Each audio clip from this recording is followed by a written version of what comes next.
اباب تشہی کوئی نہیں، یہ ایک مشہور جملہ ایک اسکالر صاحب کا سب نے سنا ہوگا۔ یہ جملہ کس کے لیے کہا گیا؟ اولیاء کرام، صوفیاء اعظام اور پیران طریقت کے لیے۔ اب دیکھتے ہیں کہ کیا واقعی یہ اولیاء کرام شہی کوئی نہیں، یا یہ کوئی خاص الخاص شے ہیں کہ جن کے مقام کا فہم و ادراک عام نفوس پر نہیں ہوتا۔ ایک غیر مسلم انگریز پروفیسر کو عالم بیداری میں سرکار دو عالم نور مجسم رحمت للعالمین صلی اللہ علیہ وآلہ وسلم کی زیارت اور ملاقات کیسے اور کیوں نصیب ہوئی؟ ملاحظہ فرمائیے۔ بسم اللہ والصلاۃ علی رسول اللہ وآلہ وسلم۔ السلام علیکم ورحمۃ اللہ وبرکاتہ۔ ایس ایس بخاری آپ سے مخاطب ہوں۔ مسکنسیپشنز اینڈ فیکٹس سیریز میں خوش آمدید۔ ناظرین اکرام، اللہ تعالیٰ نے تخلیق انسان کا بہت دلچسپ منظر قرآن پاک میں سورۃ البقرہ کی آیت نمبر 30 سے 34 تک فرمایا، اور وہ وقت یاد کریں جب آپ کے رب نے فرشتوں سے فرمایا کہ میں زمین میں اپنا نائب بنانے والا ہوں۔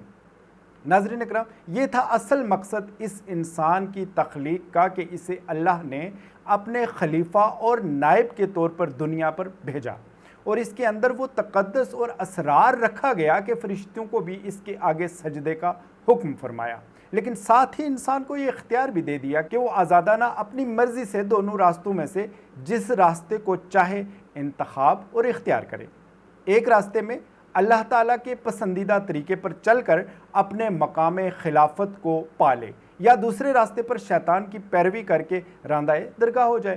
دونوں راستے بتا کر اختیار انسان کو دے دیا گیا ہے۔ اب انسان اپنے عقل، فہم اور ادراک کے ساتھ ساتھ اپنے ماحول، حالات اور نفس کے مطابق ان دو میں سے کسی نہ کسی ایک راستے کو شعوری یا لاشعوری طور پر اختیار کر لیتا ہے۔ اب ان انسانوں میں بعض اللہ اور اس کے رسول صلی اللہ علیہ وآلہ وسلم کے بتائے ہوئے اصولوں پر چلتے ہوئے اللہ اور اس کے رسول صلی اللہ علیہ وآلہ وسلم کی رضا اور خوشنودی حاصل کر کے وہ مقام اور مرتبہ پا لیتے ہیں کہ جو خلیفۃ اللہ یا اللہ تعالیٰ کے نائب کا ہے، لیکن ان کے مقام و مرتبے کا عام لوگ یا عام نفوس سمجھنے کے لیے فہم و ادراک بھی نہیں رکھتے۔ ناظرین اکرام، اس دور کے انسان کا بالعموم یہ رویہ ہے کہ جو چیز کسی کی اپنی اپروچ، سوچ اور سمجھ سے بالا ہو، وہ بجائے اسے سمجھنے کے ایک دم صریحاً غلط کہنا شروع کر دیتا ہے، اور پھر بجائے تحقیق کے اس پر ڈٹ جانا اپنی انا کی تسکین سمجھتا ہے۔ جبکہ ہونا یہ چاہیے کہ جو چیز اپنی فہم اور ادراک میں نہ آنے والی ہو،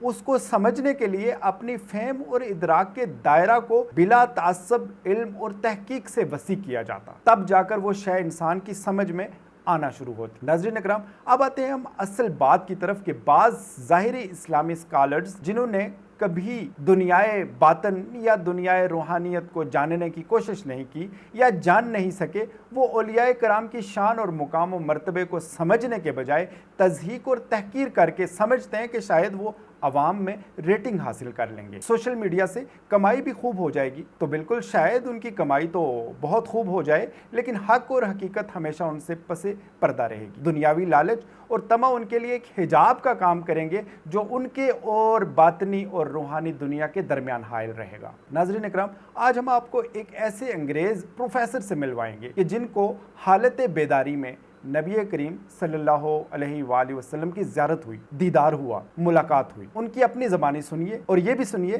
کہ یہ زیارت انہیں کس کے بتائے ہوئے کس طریقہ پر عمل کرنے سے حاصل ہوئی، حالانکہ وہ مسلمان نہیں تھے۔ ناظرین اکرام، یہ ویڈیو آپ بہت غور سے سماعت فرمائیے، پھر ہم اس پر مزید بات کرتے ہیں۔ ملاحظہ فرمائیے۔ 47 سے لے کر 65 تک میرے والدین امریکن تھے، لیکن یہاں پاکستان میں کام کر رہے تھے، اس لیے میں اردو پاکستانیوں جیسے بولتا ہوں، کیونکہ مجھے بھی پاکستانی کہہ سکتے ہیں کیونکہ بچپن میں میں یہاں رہتا تھا۔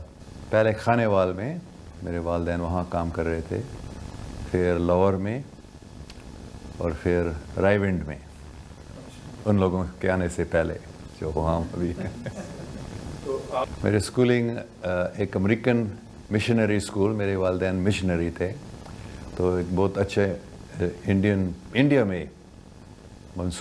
میں مسوری ایک بہت اچھا امریکن مشنری اسکول تھا، تو اس لیے ہم ہر سال پاکستان سے انڈیا جاتے تھے پڑھنے کے لیے، اور چھٹی کے لیے واپس گھر میں آتے تھے۔ ہاں، وہ پروٹسٹنٹ کرسچن مشنری تھے، میرے والد صاحب پادری بھی تھے، اور وہ زیادہ وہ ایجوکیشن میں کام کرتے تھے. وہ پرنسپل بنے تھے رائیونڈ میں. رائیونڈ کرسچن انسٹیٹیوٹ ہے, وہاں اسکول ہے. اور بعد میں وہ کراچی کے جو میتھوڈسٹ اسکولز تھے ان کے وہ مینیجر بنے تھے, مکمل کراچی کے سب جو میتھوڈسٹ اسکولز کے تھے. 82-83 سے لے کر 2-3 سال پہلے تک میں نے کسی کو نہیں بتایا, 2-3 دوستوں کے ساتھ, میری بیگم کے علاوہ اور کچھ لوگوں کے علاوہ میں نے دوسروں کو نہیں بتایا. لیکن کوئی 2-3 سال 2-2.5 سال پہلے مجھے یہ حکم دیا گیا تھا کہ ابھی ان سب باتوں کو تم کھلا بتاؤ سب کو. تو پھر میں ابھی یہ کر رہا ہوں. تو میں اب ٹی وی پہ بھی میں یہ بتاتا ہوں. ابھی یہ 1982 یا 83 میں راولپنڈی میں ایک صوفی سے ملتا تھا. 2-3-4 بار ان سے ملنے کے بعد انہوں نے ایک دن مجھے بتایا تھا, کیا تم کو اچھا لگے گا اگر میں آپ کو یہ بتاتا ہوں کہ میرے مرشد نے مجھے یہ انعام دیا, آپ کہہ سکتے ہیں, کہ میرے خیال میں وہ انگریزی میں بات کر رہے تھے لیکن میں آپ کو اردو میں بتا رہا ہوں, کہ حضور پاک صلی اللہ علیہ وسلم کی زیارت آپ کرنا پسند کریں گے. تو میں تھوڑا سا حیران ہو گیا. مجھے معلوم نہیں تھا کہ حقیقت میں ایسے ہو سکتا ہے یا نہیں, لیکن ایسے وہ مجھے صاف بتا رہے تھے کہ میرے مرشد نے مجھے یہ دیا اور میں آپ کو یہ دے سکتا ہوں. تو پھر میں نے کہا ہاں ٹھیک ہے, کیوں نہیں. صرف ایک وجہ تھی کہ میں نہیں چاہتے تھے, یہ ہے کہ لوگ ہمیشہ مجھے بولتے تھے مسلمان بنو مسلمان بنو, کیوں مسلمان نہیں بنتے ہو. یہاں تک کہ بھی کچھ لوگ کہتے تھے دوزخ میں جاؤ گے اگر تم مسلمان نہیں بنتے. تو یہ مجھے اچھا نہیں لگتا. تو میں تھوڑا سا ڈر رہا تھا, اگر حقیقت میں حضرت محمد صلی اللہ علیہ وسلم آتے ہیں اور میری ان سے بات ہوتی ہے, تو اگر وہ بھی بتاتے ہیں مسلمان بنو تو مسلمان مجھے بننا پڑے گا, کیونکہ وہ تو میں مانتا تھا. اس اسپرٹ آف اسلام کو پڑھنے سے ہی میں نے پورا سمجھ لیا کہ ہاں حضرت محمد موسیٰ علیہ السلام جیسے حقیقت میں ایک نبی ہیں, رسول اللہ ہیں. لیکن پھر بھی میں مسلمان نہیں بننا چاہ رہا تھا. تو پھر میں نے کہا ٹھیک ہے, تھوڑا سا میں یہ سوچ رہا تھا, لیکن اس نے کہا ٹھیک ہے. پھر انہوں نے مجھے درود شریف پڑھانے کا انہوں نے ایک بتایا, کوئی دوسرا اگر ایسے کرے گا اس کو زیارت نہیں ملے گی, لیکن میں تم کو یہ دے رہا ہوں, اور کیونکہ میں دے رہا ہوں میرے مرشد کی طاقت سے, تو یہ تم کو ضرور ہو جائے گا. سو یہ درود شریف آپ پڑھیں جب تک حضور پاک کی زیارت نہیں ہوتی. تو میں نے ٹھیک ہے. تو پھر میں بس میں بیٹھا تھا, ایک منی بس پنڈی سے لاہور, اور تھوڑی دیر بعد بس میں بیٹھے ہوئے پھر میں نے سوچا ٹھیک ہے. انہوں نے اپنے ہاتھ سے لکھا تھا درود شریف عربی میں اور انگریزی حروف میں, تو میں نے اس کو پڑھنا شروع کیا آہستہ آہستہ سے. بسم اللہ الرحمن الرحیم اللہم صلی علی محمدین وعلی, ایسے میں پڑھنا شروع کیا تھا. پھر میں نے 10 بار 15 بار, مجھے یاد نہیں ہے کتنے, شاید 20 بار. پھر کیا ہوا تھا, میں نے دیکھا میرے سامنے صاف ایک بہت ہی خوبصورت شخصیت, ہری پگڑی باندھی ہوئی,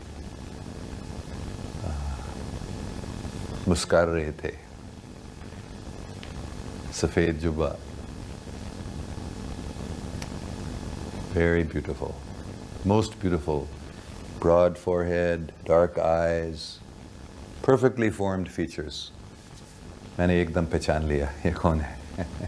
تو میں گر گیا تھا اس کے سامنے, کے پاؤں پکڑے. مطلب میں بس میں بیٹھا تھا, لیکن یہ ایک حقیقت تھی میرے سامنے, اور میں بھی اس حقیقت میں گیا تھا.